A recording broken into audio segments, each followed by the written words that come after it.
اللہ کی ربوبیت پر اطمینان جب انسان کو ہو جاتا، میرا رب اللہ ہے، ربی اللہ، انسان کے لیے نہ کوئی کھٹکا، نہ کوئی خطرہ، نہ کوئی خوف، نہ کوئی حزن۔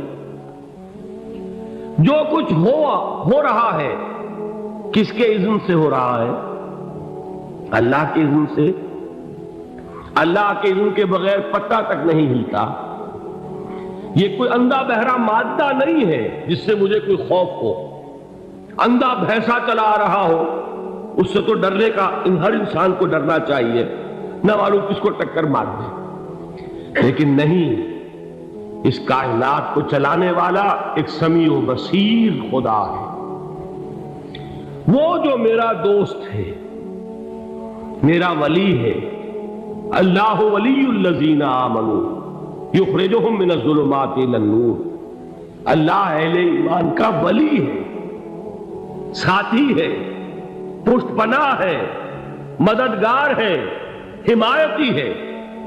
بتائیے جسے یقین ہو جائے کہ اللہ میرا مددگار، اللہ میرا محافظ، اللہ میرا پشت پناہ، اللہ میرا حمایتی، اس کے لیے کوئی خوف ہوگا؟ اس سے کوئی ڈر ہوگا؟ میں مثال دیا کرتا ہوں ایک بہت سادہ پنجاب کے دیہات کی۔ تو بڑا چودھری ہے اور کوئی غریب کسان ہے۔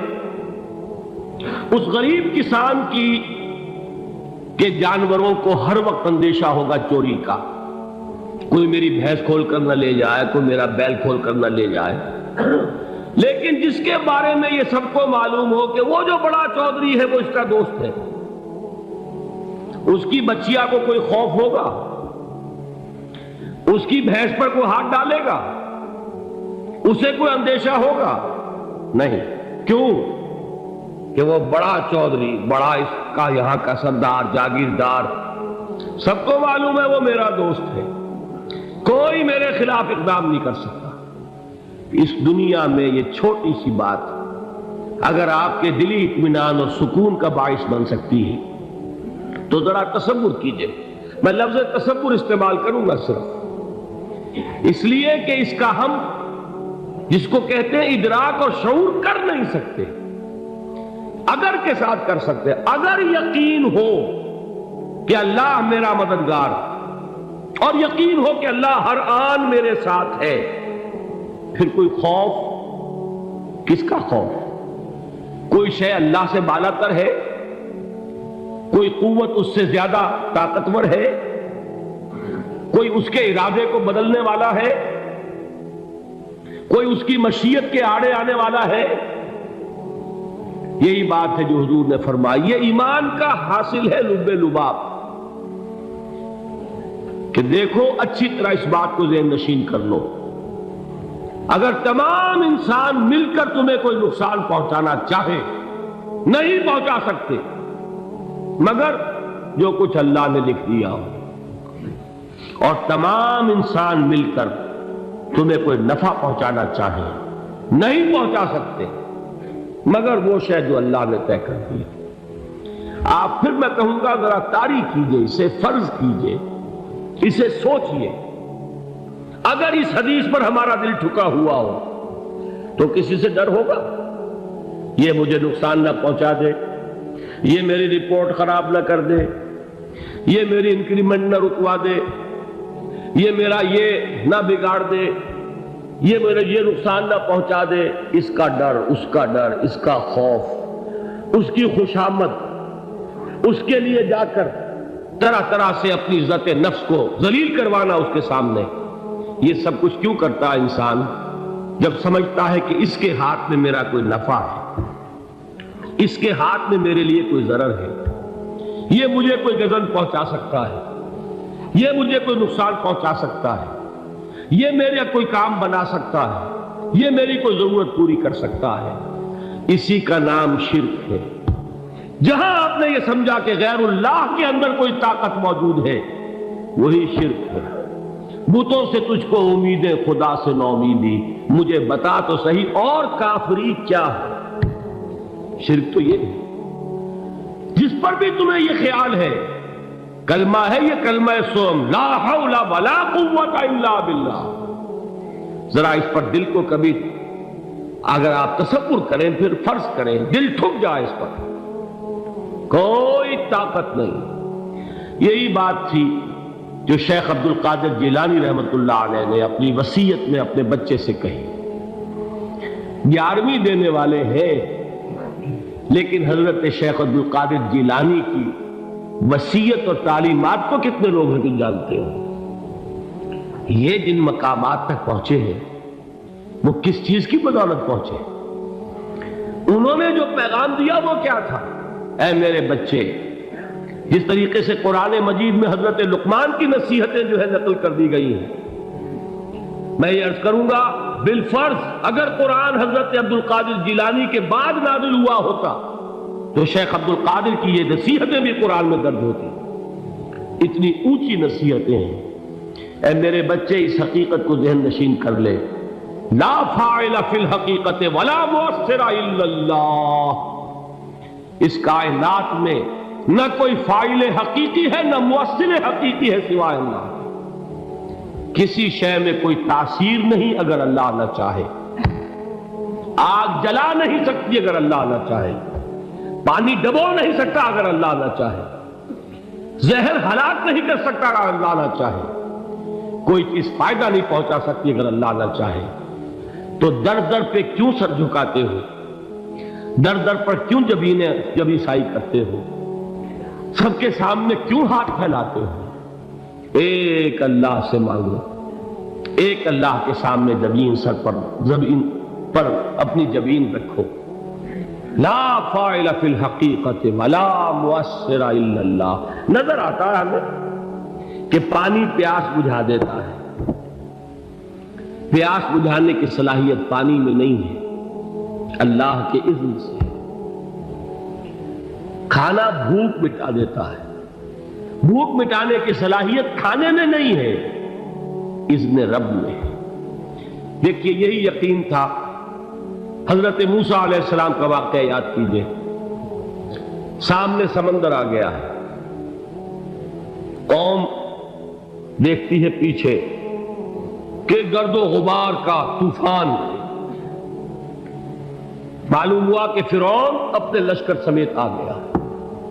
لشکر جب چلتا تھا تیز رفتاری کے ساتھ تو گرد و غبار کا جو طوفان اٹھتا تھا اس کا تصور کیجیے، اور لمحہ بلمحہ وہ قریب آ رہا ہے۔ پوری قوم نے کیا کہا؟ اے موسیٰ انا لمدرکون، اے موسیٰ ہم کو پکڑے گئے۔ قرآن مجید میں تو یہاں وہ باتیں نہیں لکھی ہیں، لیکن تورات میں یہ درج ہے کہ بنی اسرائیل جھگڑنے لگے، دست و گریبان ہو گئے موسیٰ کے ساتھ۔ موسیٰ نے یہاں مروایا لا کر، اس سے تو ہم ہی بہتر تھے، وہاں کھانے کو ملتا تھا، زندگی تو تھی، بیگار ہم کر رہے تھے، موت تو نہیں تھی۔ اب جو کچھ ہوگا اس کا تصور کرو، جس طریقے سے ہمارے ٹکڑے اڑائے جائیں گے۔ تو لڑ رہے ہیں حضرت موسیٰ علیہ السلام سے، یہ تورات کی تفصیل ہے۔ قرآن میں صرف اتنا آیا ہے، پریشان ہو کر انہوں نے کہا انا لمدرکون، موسیٰ ہم تو پکڑے گئے۔ اس وقت موسیٰ کا جواب کیا ہے؟ کلا ان معی ربی سیہدین، نہیں، میرے ساتھ میرا رب ہے، وہ راستہ دے گا۔ بتائیے کہاں راستہ نظر آ رہا ہے؟ یہ ہے ایمان بالغیب۔ راستہ نظر نہ آئے تب اللہ پر یقین ایمان ہے۔ جیب میں پیسے ہوں اور تب دل کو اطمینان ہے تو ایمان کس پر ہوا؟ پیسے پر، اللہ پر نہیں۔ جب وسائل و ذرائع نہ ہو اور پھر یقین ہو کہ اللہ مسبب الاسباب ہے، وہ اسباب کا پابند نہیں ہے، وہ اسباب کا محتاج نہیں ہے، اسباب اس کے محتاج ہے۔ اگر یہ یقین ہے تو اللہ پر ایمان ہے، یہ نہیں ہے تو تمہارا ایمان اسباب پر ہے، وسائل پر ہے، ذرائع پر ہے، مادیات پر ہے، اللہ پر نہیں۔ اس وقت کہاں راستہ تھا؟ کوئی راستہ تھا؟ سمندر ہے اور ادھر سے لشکر آ گیا ہے۔ کلا ان معی ربی سیہدین۔ اب دیکھیے ایمان کہہ دینا آسان ہے، ہوا معکم اینما کنتم، جہاں کہیں بھی تم ہوتے ہو اللہ تمہارے ساتھ ہوتا ہے، لیکن اس کا یقین قائم ہو جائے تو زمین و آسمان کا فرق واقع ہو جائے۔ یہی بات ہوئی حضور کے ساتھ۔ غار ہے، چھپے ہوئے ہیں محمد رسول اللہ اور آپ کے وہ یار غار ابو بکر صدیق رضی اللہ تعالی عنہ۔ اقبال نے حضرت ابو بکر کی شان میں چند اشعار کہے صرف، لیکن واقعہ یہ ہے کہ بھاری بھاری نظموں پر اور قصیدوں پر بھاری، طویل ترین نظمیں اور قصیدے ہوں ان پر بھاری ہے۔ ہمتیں ابو بکر کی ہمت جو ہے، کشت ملت را جو ابر، جیسے بارش سے کھیتی اپجتی ہے، ابو بکر کی ہمت اور عزیمت اس امت کو اسی طرح سینچنے والی ہے۔ ثانیے اسلام و غار و بدر و قبر، وہ دوسرے تھے اسلام میں، دوسرے پہلے کون تھے؟ انا اول المومنین، حضور فرماتے ہیں سب سے پہلا ایمان لانے والا میں، دوسرے ابو بکر۔ ویسے ہمارے ہاں یہ چلتا ہے اختلاف، حضرت علی پہلے ہیں کہ حضرت ابو بکر پہلے ہیں، لیکن اس میں بڑی خوبصورت تطبیق قائم کی ہے علماء نے اور بہت صحیح ہے۔ چار کے بارے میں فیصلہ ہی مت کرو کہ کون پہلے، ان کی ایک عجیب تقسیم کر دی ہے۔ آزاد مردوں میں، بالغ مردوں میں سب سے پہلے ابو بکر، بچوں میں سب سے پہلے علی، خواتین میں سب سے پہلے خدیجہ، اور غلاموں میں سب سے پہلے زید بن حارثہ۔ بڑی پیاری تقسیم ہے، یہ چاروں ہی پہلے ہیں، ہر ایک کے لیے اولیت ہے۔ اور واقعہ یہ ہے کہ اگر زمانی اعتبار سے تعین ہوگا تو پہلے خدیجۃ الکبریٰ آئیں گی رضی اللہ تعالی عنہ۔ کسی اور سے بات کرنے کی نوبت بعد میں آ سکتی ہے، پہلے تو اہلیہ محترمہ سے بات ہوئی، آتے ہی پہلی وحی ہوئی ہے، ابھی تبلیغ کا حکم نہیں تھا۔ کس کو بتایا واقعہ؟ ابھی اپنی نبوت کی تبلیغ کا تو حکم ہی نہیں آیا۔ واقعہ کس کا ہے؟ وہ خدیجہ کا ہے۔ جب کہا ہے کہ خشیت علی نفسی، مجھے اپنی جان کا اندیشہ ہے، تو کیا جواب دیا خدیجہ نے رضی اللہ تعالی عنہا؟ وہ صدیقۃ الکبریٰ ہے۔ صدیقات جو ہے خواتین، ان میں چوٹی پر خدیجۃ الکبریٰ ہے رضی اللہ تعالی عنہ، اور صدیق جو مرد ہیں ان میں صدیق اکبر ہے ابو بکر صدیق رضی اللہ تعالی عنہ، لیکن صدیقات میں چوٹی پر۔ جب حضور نے فرمایا خشیت علی نفسی، کیا فرمایا، کیا عرض کیا، کیسے تسلی دی؟ نہیں نہیں، اللہ آپ کو ضائع نہیں کرے گا، آپ غریبوں کے ہمدرد ہیں، آپ مساکین کے تکالیف رفع کرنے والے ہیں، آپ بیواؤں کی سرپرستی کرتے ہیں، آپ مسافروں کی خدمت کرتے ہیں، اللہ آپ کو ضائع نہیں کرے گا۔ یہ یقین ہے اس خاتون کے اندر۔ خیر وہ ایک علیحدہ بات ہو جائے گی۔ میرے دل پر حضرت خدیجہ رضی اللہ تعالیٰ عنہ کی شخصیت کا بڑا گہرا نقش ہے، جو وہ کوئی اور ہی وقت اور موقع ہوا تو بیان ہوگا۔ بہرحال اقبال نے ایک مصرے میں جو چار اولیتیں جمع کر دی ہیں، ہمتیں او کشت امت را چو ابر، ثانی اسلام و غار و بدر و قبر۔ اسلام میں حضور کے بعد پہلے کون؟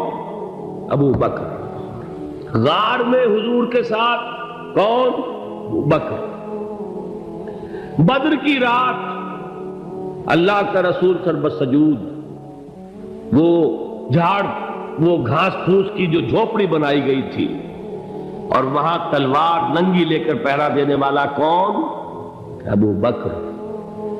اور اس حجرہ عائشہ میں محمد کے بعد سب سے پہلے دفن ہونے والا کون؟ ابو بکر رضی اللہ تعالی عنہ صلی اللہ علیہ وسلم۔ وہ جو معاملہ میں سنا رہا تھا غار ثور کا، حضرت ابو بکر بھی حضور کے خیال سے